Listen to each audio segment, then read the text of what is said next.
तो देखिए, राज्य सरकार ने अवैध रूप से घोषित वक्फ संपत्तियों को जिलाधिकारियों से चिन्हित करने का निर्देश दिया है। अब चलिए जानते हैं कि वक्फ की संपत्तियों का कैसे सर्वे किया जाएगा। यूपी सरकार ने अवैध संपत्तियों को चिन्हित करने का फैसला है वो ले लिया है। प्रदेश में अवैध रूप से घोषित वक्फ संपत्तियों को चिन्हित करने के निर्देश दिए गए हैं। राजस्व विभाग ने जिलाधिकारियों से इनके बारे में विस्तृत रिपोर्ट भी मांगी है। अभिलेख में मात्र 2,963 वक्फ संपत्तियां ही दर्ज है। अनुमान है कि अधिकतर संपत्तियों को अवैध रूप से वक्फ घोषित किया गया है। इसके साथ पीलीभीत में तालाब की जमीन को वक्फ घोषित किया गया है। अब देखिए, इसी संदर्भ में अब राज्य सरकार ने जिलाधिकारियों से विस्तृत रिपोर्ट जो है वो मांगी है। सरकार और ग्राम समाज की जमीनें वक्फ की संपत्ति घोषित नहीं हो सकती है। अब यह अनुमान भी है कि प्रदेश में मनमाने तरीके से कई संपत्तियों को वक्फ घोषित किया गया है, जिसमें खलिहान, तालाब और पोखर जैसी संपत्तियां भी शामिल हैं। तो देखिए, अब राज्य सरकार जो है वो अवैध रूप से घोषित की गई वक्फ की संपत्तियों को जब्त करेगी। जिलाधिकारियों को इसे चिन्हित करने का भी निर्देश दिया गया है। राजस्व विभाग के रिकॉर्ड के मुताबिक उन्हें अभिलेख में मात्र 2,963 वक्फ संपत्तियां ही दर्ज की गई हैं। इसके अलावा अधिकतर संपत्तियों को अवैध रूप से वक्फ घोषित किया जाना बताया जा रहा है।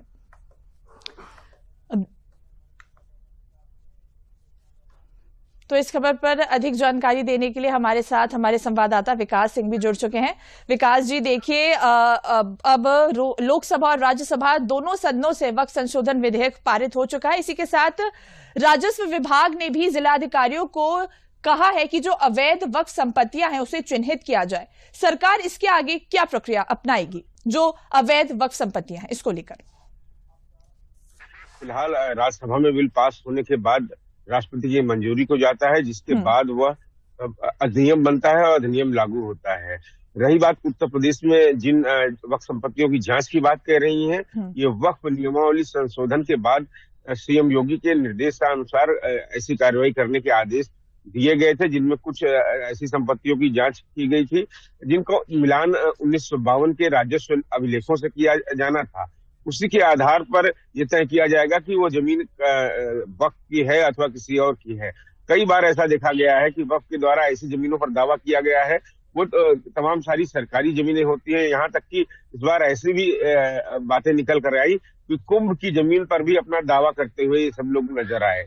तो इन सब चीजों पर आने वाले समय में एक बड़ी लगाम लगेगी। वक्फ संशोधन अधिनियम बन जाने के बाद से जो जांच की जाएगी उसमें जो होगी, जो जांच के में सामने आएगा, उसके बाद से तमाम सारी चीजें सामने आ सकेंगी लोगों को। खास तौर से जो वक्फ का निर्माण किया गया था आम गरीब मुसलमानों के लिए कि उनके जीवन में कैसे सुधार किया जा सकता है। जब वक्फ कोई व्यक्ति अपनी संपत्ति को करता है तो उस वक्फ संपत्ति का किस तरीके से आम लोगों तक उसका लाभ पहुंचे, ना कि मुतल्लवी ही उसका लाभ उठा सके। जो तमाम सारे ताकतवर लोग होते हैं वक्त में, वही लोग उस संपत्ति का उपभोग करते हैं और उन्हीं के आसपास के लोग उसका उपयोग करते हैं। बस यही आमतौर पे देखा गया है। आमतौर पे ना कभी किसी गरीबों के लिए कोई अस्पताल बने, ना कोई स्कूल बने, ना कभी कोई बेवा महिलाओं के लिए कोई ऐसे काम किए गए, ना तलाकशुदा महिलाओं के लिए काम किए गए। और खास तौर से इस बार अब इस वक्फ अधिनियम बन जाने के बाद महिलाओं की भी भागीदारी वक्त में होगी। ये बड़ी बात होगी आने वाले समय में कि जो समाज में खासतौर से जो मुस्लिम वर्ग में पिछड़ी आबादी है, पसमानदा मुसलमानों की आबादी है, जिनमें आमतौर पे देखा गया है कि काफी साधारण तरीके से रहते हैं, उनके बच्चे बड़े स्कूलों में नहीं जा पाते हैं, तो उनके लिए भी कुछ करने की बात हो सकेगी इन सब बातों के बाद निकलकर। तो तमाम सारी नई उम्मीद निकल कर आई है। इस उम्मीद विधेयक के अधिनियम बन जाने के बाद तमाम सारे लोगों में उम्मीद जागी है और ये उम्मीद है उनके सुनहरे भविष्य की। रही बात उत्तर प्रदेश में जो वक्फ संपत्तियों को बिना अभिलेख जो घोषित किए गई है वक्फ के नाम पर जमीनें, उन सब चीजों की अभिलेखों की जांच की जा रही है। तकरीबन जैसा कि अभी आपने जिक्र किया कि 1 लाख से ज्यादा संपत्तियां हैं, जिनमें ज्यादातर सुन्नी वक्फ बोर्ड के नाम है और कुछ शिया वक्फ बोर्ड के नाम है।